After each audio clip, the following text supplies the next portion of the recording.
Feliz y bendecido día para todos.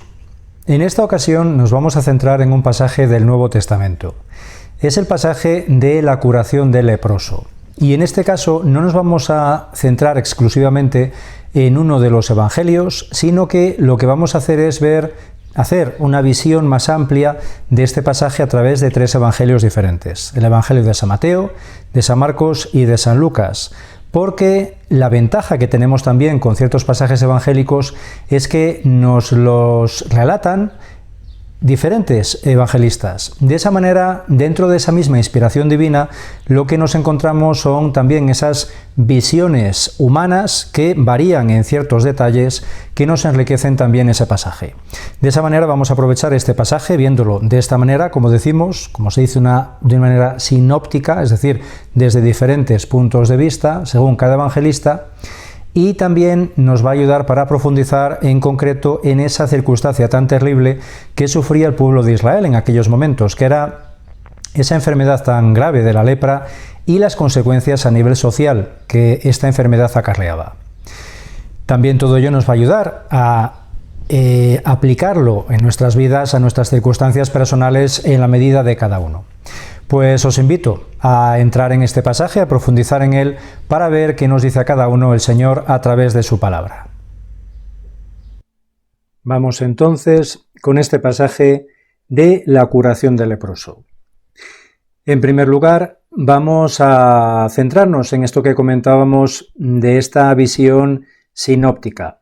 Estos evangelios sinópticos, que son los evangelios de San Mateo, de San Marcos y de San Lucas, que se denominan también así estos tres sinópticos por esto que decíamos, porque en los tres aparecen muchos pasajes comunes que de esa manera los podemos, como dice la palabra, una palabra griega que significaría sinóptico, con una misma óptica, es decir, con una misma visión.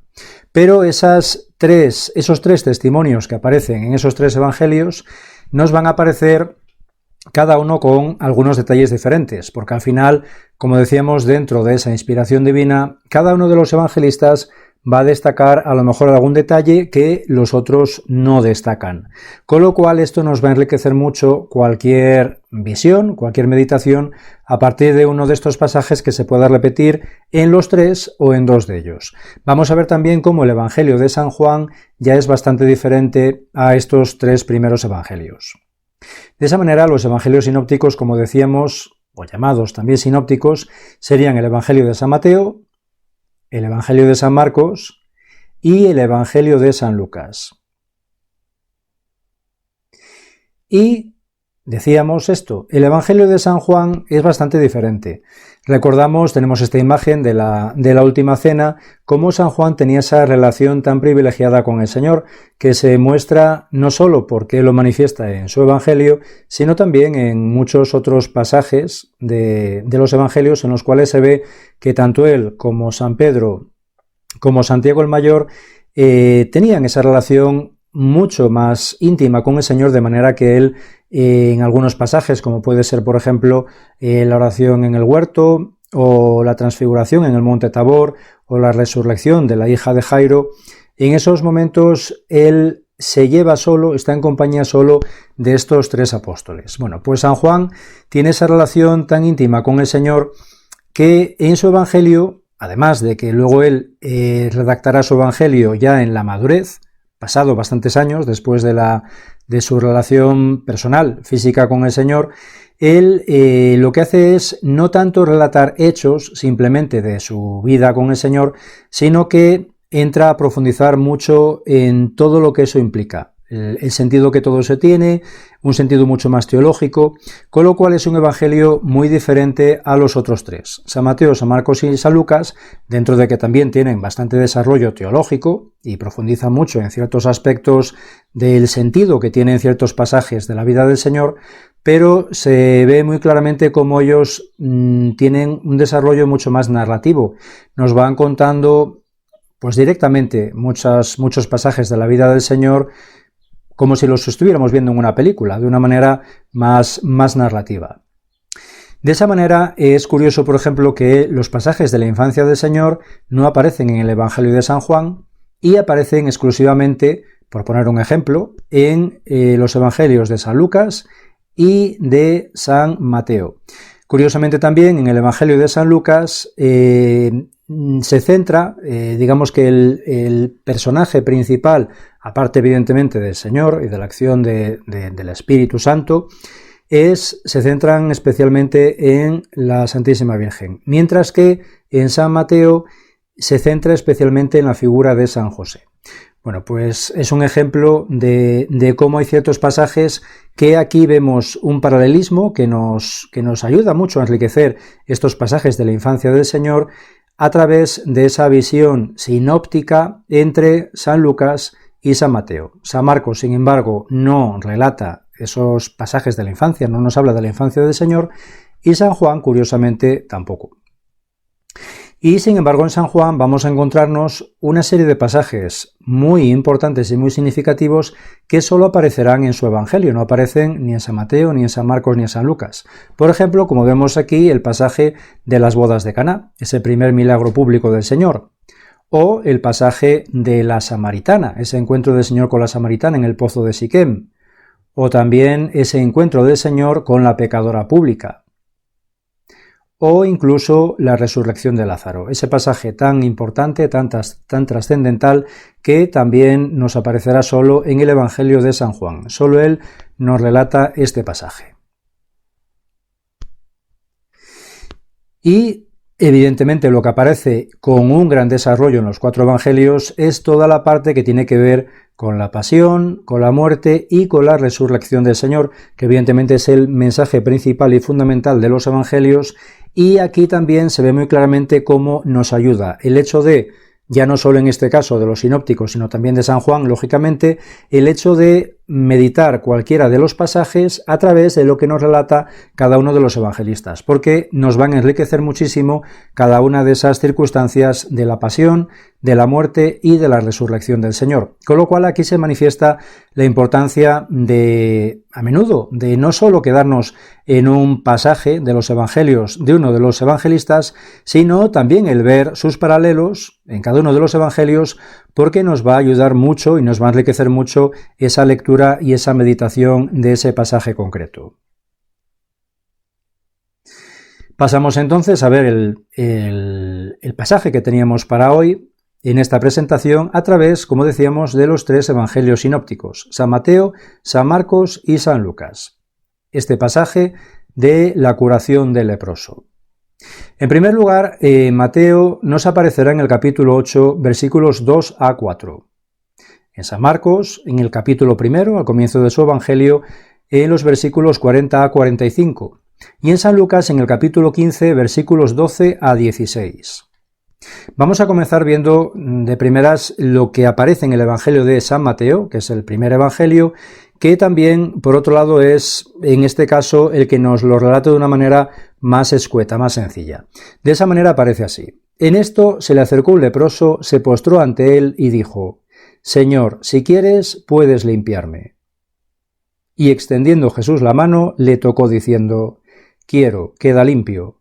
Y al instante quedó limpio de la lepra. Entonces le dijo Jesús: «Mira, no lo digas a nadie, pero anda, preséntate al sacerdote y lleva la ofrenda que ordenó Moisés para que le sirva de testimonio». Esto es lo que nos aparece en el Evangelio de San Mateo en relación a esta curación. Vamos a ver ahora las diferentes partes, el desarrollo de este pasaje a través de estos 3 evangelios, de Mateo, de Marcos y de Lucas. Concretamente empezamos con San Lucas. De esa manera él comienza diciendo: «Cuando estaba en una de las ciudades, en este momento concretamente están en Galilea, un hombre cubierto de lepra, al ver a Jesús, se postró en tierra y le suplicó diciendo: Señor, si quieres, puedes limpiarme». Aquí es significativo, por un lado, nos relata San Lucas que era un hombre que estaba totalmente cubierto de lepra, es decir, tenía muy desarrollada la enfermedad. Y es significativo también ver cómo, al ver a Jesús, como él dice, él se postra en tierra. Es decir, él tiene muy claro que este hombre con el que está hablando es un, pues mínimo un gran profeta, es un elegido de Dios. Y de esa manera ese postrarse en tierra manifiesta Bueno, pues esa actitud que un judío en principio solo tendría ante la presencia del mismo Dios. Y claramente se manifiesta también su fe cuando le dice esto: Señor, si quieres, puedes limpiarme. Es esa convicción que él tiene de que si el Señor quiere limpiarle, le va a poder limpiar, no va a tener ningún problema. Él tiene plena confianza en que él es capaz, va a ser capaz, pese a lo avanzado de su enfermedad y a su situación, de limpiarle totalmente de esa enfermedad. Seguimos ahora con el Evangelio de San Marcos. Compadecido, extendió la mano, el Señor le tocó y le dijo: quiero, queda limpio. Y al instante desapareció de la lepra y quedó limpio. Es muy significativo ver cómo el Señor extiende la mano y le toca. Él no tenía necesidad de tocarle, de entrar en contacto físico para curarle, y sin embargo tiene ese gesto tan significativo con este leproso.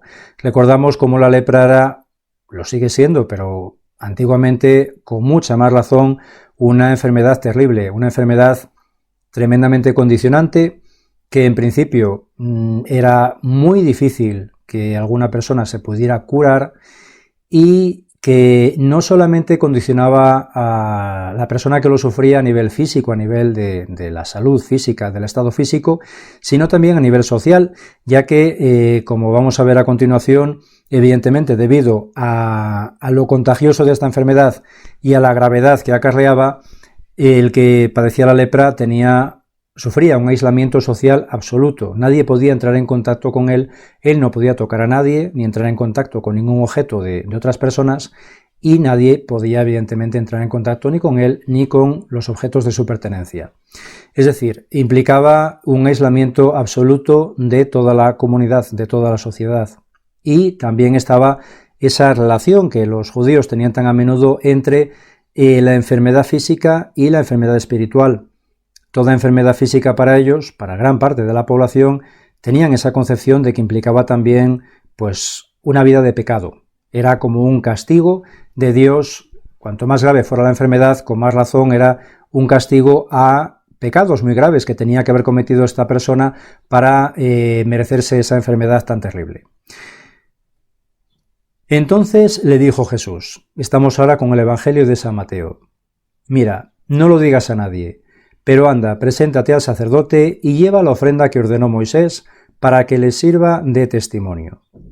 El Señor deja claro que no debe de comunicárselo a nadie, pero sí debe de ir a un sacerdote para que ese sacerdote confirme que esa persona se había curado, porque eso era lo que marcaba la ley.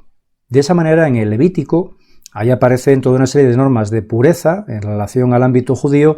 Recordamos que esto lo manifiesta Dios en el momento en el cual el pueblo de Israel estaba en el desierto. Habían salido de la esclavitud de Egipto, pero estaban en esos 40 años en el desierto, estaban en ese periodo antes de poder entrar en la tierra prometida. Es ahí, al comienzo de esos años de destierro en el desierto, cuando el Señor le entrega a Moisés las tablas de la ley y le manifiesta toda esta serie de normas, en concreto estas también de pureza y de pureza ritual. Pues aquí en el Levítico capítulo 14 aparece esto. Dice el Señor: esta es la ley que ha de aplicarse al leproso en el día de su purificación. Se le conducirá al sacerdote y el sacerdote saldrá fuera del campamento. Es decir, cuando un leproso se creía que había sido curado, era cuando había que avisar a un sacerdote para que él pudiera confirmar que esa curación había sido auténtica, realmente estaba curado, y que él pudiera volver otra vez al campamento. Mientras tanto, él tenía que vivir, y recordamos que estaba en el desierto, con lo que eso implicaba fuera del campamento, aislado, e incluso el sacerdote, para confirmar esa curación, también tenía que salir del campamento para entrar en contacto con ese leproso. De esta manera vemos el escándalo que esto provocaría. Aquí en esta imagen también se refleja, ¿no? Ese acercarse ese leproso al Señor y el entrar también en contacto del Señor, tocar el Señor a ese leproso. Ese escándalo precisamente porque, por un lado, cualquiera que tocaba a un leproso caía en impureza ritual no ya por el hecho de contagiarse de la enfermedad, sino porque, como decíamos, ahí se creía que había una vinculación entre la enfermedad de ese hombre y el pecado, la enfermedad espiritual de ese hombre, que lo que provocaba también era que esa impureza que él tenía también se contagiara a cualquier persona que le tocara, a nivel espiritual. Más luego, evidentemente, la cuestión de la enfermedad, el hecho de que cualquier persona, en este caso el Señor, que pudiera tocar a este leproso, también terminara contagiado y pudiera contagiar a otros. Así también aparecía en el libro de Levítico, en el capítulo 13. El enfermo de lepra llevará los vestidos rasgados, el cabello desgreñado, cubierta la barba, y al pasar gritará: impuro, impuro. Durante el tiempo en que esté enfermo de lepra es impuro. Habitará aislado fuera del campamento, pues es impuro. Lo mismo que decíamos antes, de tener que estar fuera del campamento, y físicamente se tenía que manifestar muy claramente también esa enfermedad. Ellos no podían disimular su enfermedad, sino todo lo contrario. Tenían que mostrar muy claramente, físicamente, también con sus ropas, con sus cabellos, etcétera, etcétera, esa situación en la que ellos estaban, para que nadie se les acercara y nadie entrara en contacto con ellos. Esto se ve muy claramente en este otro pasaje también que recordamos, de esos 10 leprosos que se encuentran con el Señor, esa curación de esos 10 leprosos, uno de ellos que era samaritano. Así, recordamos este pasaje que nos lo relata San Lucas, decía: salieron a su encuentro 10 hombres leprosos que se pararon a distancia, y levantando la voz dijeron: Jesús, Maestro, ten compasión de nosotros. Como vemos, estos claramente se pararon a una distancia del Señor, porque era lo que prescribía la ley y porque era lo que tenían que hacer, no acercarse a ninguna persona para no contaminarla. Sin embargo, en este otro caso, veíamos cómo claramente este otro leproso sí se acerca a él y entra en contacto con el Señor. Y el Señor además le toca. Nos seguimos con este pasaje, concretamente ahora con el Evangelio de San Marcos, que sigue diciendo: sin embargo, en cuanto se fue, el leproso comenzó a proclamar y a divulgar la noticia, hasta el punto de que ya no podía entrar, el Señor, abiertamente en ninguna ciudad, sino que se quedaba fuera en lugares solitarios. Es habitual que en muchos de los milagros que hace el Señor, Él pida que se mantenga silencio. Pero en este caso con mucha más razón. ¿Por qué? Porque lógicamente el hecho de que el leproso manifestara que el Señor le había tocado y le había curado, implicaba evidentemente que el Señor había caído, como decíamos, en impureza ritual, y había caído también en esa posibilidad de haber sido contagiado por la lepra. Nosotros ahora que estamos sufriendo también esta circunstancia del coronavirus, podemos entender también mucho mejor esta situación. Este pasaje y esta presentación nos va a ayudar también como introducción para otras presentaciones en las cuales vamos a profundizar más también en todo esto que implicaba esa impureza ritual y cómo el Señor desea que se vaya superando por ese condicionante que era para el pueblo. Para ello, para entender toda esta circunstancia y por qué el Señor había manifestado en los momentos de la época, en los tiempos de Moisés, esa necesidad, también nos va a ayudar mucho nuestra experiencia personal a través de la situación que nosotros sufrimos. Pero lo iremos viendo ya más adelante en otras presentaciones. En concreto, ahora nos quedamos en esto. La circunstancia de que, en este caso también, lógicamente, no solo por esa impureza ritual, de que el Señor pudiera estar impuro, en teoría, por haber tocado a este otro hombre impuro, sino también por esa situación lógica de que él podría haber sido contagiado, podría estar contagiado de la lepra y contagiar a otros. Con lo cual, por eso aquí se muestra que él, a partir de ese momento, en cuanto el leproso lo hace público, ella no podía entrar abiertamente, como dice, en ninguna ciudad, en ningún lugar habitado, porque lo prescribía la ley. Estaba prohibido. La gente ante eso ya evidentemente no le permitían que entrara y tenía el Señor que quedarse fuera en lugares solitarios. Pero nos sigue diciendo San Marcos, pero acudían a él de todas partes. Es decir, el pueblo tenía tal atracción hacia el Señor y veían tantos prodigios con el Señor que pese a esa circunstancia el pueblo seguía acercándose al Señor y de todas partes, como nos relata San Marcos, seguían buscándole y acudiendo a donde él se encontraba. Toda esta circunstancia que vemos en relación a esta enfermedad de la lepra, bueno, pues la podemos aplicar también en nuestras circunstancias personales. Es decir, hablamos tanto de enfermedad física como de enfermedad espiritual, es decir, de pecado. Evidentemente, cuando se lucha contra una enfermedad, no se lucha contra el enfermo, se lucha contra la enfermedad que padece ese enfermo. No se destruye al enfermo en su enfermedad, sino que se trata de destruir la enfermedad dentro del enfermo, en ese enfermo. Y el mejor ejemplo, evidentemente, es esa actitud que tiene el Señor, de esa misericordia, de ese continuo estar en contacto con el enfermo, porque Él sabe muy bien cuál es la mejor medicina y qué es lo más adecuado para curar a cada uno de nosotros, en este caso igual que este hombre leproso. No solo, como decimos, de nuestras enfermedades físicas, sino también hablamos de nuestras enfermedades espirituales, del pecado. De esa manera, el Señor nos manifiesta muy claramente a través de este pasaje la importancia de eso, de la misericordia y de la ternura, de estar siempre pendientes del más necesitado. En este caso concreto hablamos del enfermo, porque para evidentemente superar esa enfermedad es necesario también estar fuertes emocionalmente, estar fuertes psicológicamente. Es esa atención personal que necesita todo enfermo para poder superar esa enfermedad.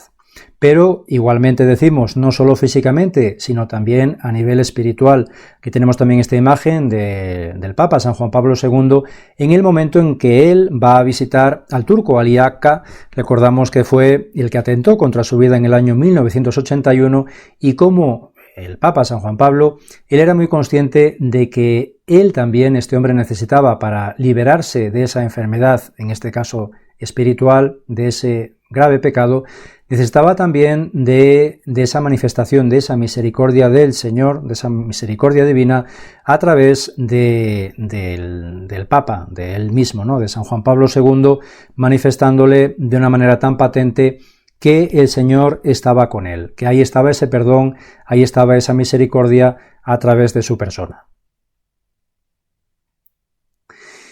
También podemos sacar más lecturas en relación a este pasaje y muy claras. Aquí, cuando hablamos de este leproso y de esas palabras que manifiesta el Señor, Señor, si quieres, puedes limpiarme, en un principio la lectura es claramente la de esa petición, ese deseo de quedar limpio, ese pedirle al Señor que le limpie de la lepra.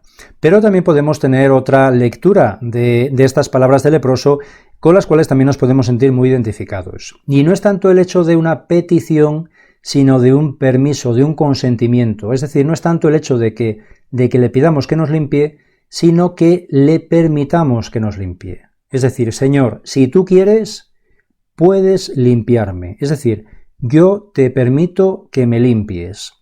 Y esto se entiende muy bien cuando nos planteamos esta situación en relación a toda esa serie de ámbitos que muchas veces nos reservamos cualquiera de nosotros, tanto en nuestra vida como en nuestro corazón, y que no permitimos que el Señor actúe ahí, permitimos que actúe en otras parcelas de nuestra vida, pero sin embargo hay ciertas parcelas que nos reservamos para nosotros, porque nos da miedo en el fondo a veces incluso que el Señor toque ahí. Pueden ser malos hábitos, egoísmos, comodidades, caprichos, rencores, toda una multitud de cuestiones que al final nos terminan haciendo mucho daño interior, porque se nos terminan enquistando. Y al final todo ello termina siendo pues una auténtica enfermedad espiritual. E incluso a veces esas enfermedades espirituales pueden acarrearnos también enfermedades físicas, lógicamente. Con lo cual es fundamental el ser conscientes también de qué le manifestamos al Señor cuando le pedimos, cuando rezamos. Otro detalle importantísimo y muy significativo también es, y nos puede ocurrir a todos lógicamente, es también el hecho de rechazar la cruz de cada día. ¿Cuántas veces, en cuántas ocasiones también tenemos ese miedo, ese rechazo, ese temor a esas circunstancias que el Señor, sabemos a veces que el Señor nos pide que carguemos, que las llevemos adelante en nuestra vida, y muchas veces tratamos de darle la espalda a la cruz y de darle la espalda al Señor porque nos vemos incapaces o no somos lo suficientemente capaces de confiar en esa presencia del Señor para poder sobrellevar esas circunstancias adelante. Todo este tipo de cuestiones al final lo que hacen es oprimirnos, es que nos sintamos al final atados, atenazados, sin esa posibilidad de libertad, de ser capaces de llevar adelante eso que en el fondo sabemos que el Señor nos pide y que nosotros desearíamos llevar a cabo, pero que no nos vemos capacitados, o como decimos, nos parece que no nos llega esa fuerza de la gracia, esa fuerza divina.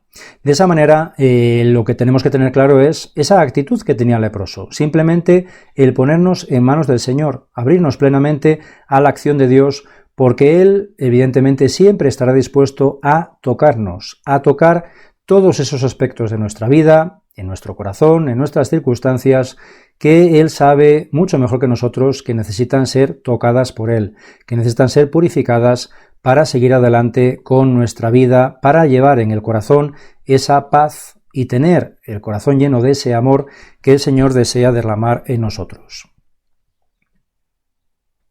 Vamos a ver ahora en relación a este pasaje y a esta circunstancia del leproso que nos manifiestan el Señor y la Santísima Virgen también en Prado Nuevo. Así concretamente el 12 de febrero del año 1982 nos decía el Señor a través de Amparo: «Tú, hija mía, no te alejes de mí, te espero día y noche, dame consuelo, abandónate en mí y diles a todos que me hagan una visita, que los espero y quiero salvarlos a todos con la sangre de mis llagas. Que vengan a mí, que soy su padre, y los quiero a todos con todo mi corazón. Que si su alma está enferma, que vengan a mí, que yo los sanaré. Que si su cuerpo está enfermo, que vengan a mí, que yo los fortaleceré. Que se den cuenta de que yo les puedo hacerle cobrar la fuerza del cuerpo y la salud del alma. Que den amor, limosna de amor, a este pobre mendigo que los está esperando de día y de noche». Aquí el Señor nos deja muy claro la necesidad que tenemos de su presencia para poder sanar de nuestras enfermedades, tanto físicas como espirituales, en todo momento. Que Él está ahí. Lógicamente tenemos, como siempre, los sacramentos, el sacramento de la Eucaristía, evidentemente y fundamental el sacramento de la penitencia, para abrir nuestro corazón plenamente al Señor, para recibir esa gracia santificante del sacramento, y de esa manera poder recibir y recuperar esa salud que el Señor desea que tengamos en todo momento. Y la Santísima Virgen nos manifestaba también el 1 de agosto del año 1987. «Hija mía, voy a seguir pidiendo amor. El mundo está enfermo por falta de amor, hijos míos. Los hombres no creen en el amor, lo han desnaturalizado con el pecado. Si hubiese amor, habría paz, pues el amor es la herencia de la caridad, hijos míos. Pero los hombres no creen en el amor puro y limpio. Solo los limpios de corazón creen en las riquezas del amor. Un corazón sin amor es ruin, hijos míos, está tibio». Aquí la Santísima Virgen insistía especialmente en la enfermedad, ya no solo a nivel personal, sino que esa enfermedad personal de cada uno al final afecta a nivel general, esa enfermedad a nivel mundial, y esa enfermedad a nivel más universal que se debe especialmente, como nos manifestaba la Santísima Virgen, por esa falta de amor en nuestros corazones. La necesidad de pedir siempre al Señor, y también a través de nuestra Madre la Santísima Virgen como mediadora, ese amor, esa caridad en nuestros corazones tan necesario para que podamos liberarnos de esas enfermedades no solo a nivel personal, sino a nivel social. Pues llega el momento de invitaros, como siempre, a abrir vuestras Biblias y a buscar ahí, en primer lugar, veíamos ese pasaje, el que veíamos en primer lugar, dentro del Evangelio de San Mateo, el capítulo 8, versículos 2 a 4, pero también os invito a comparar esos paralelos dentro del de Marcos, de San Marcos, capítulo 1, versículos 40 a 45, y del Evangelio de San Lucas, capítulo 5, versículos 12 a 16. Que tengáis un muy feliz y bendecido día.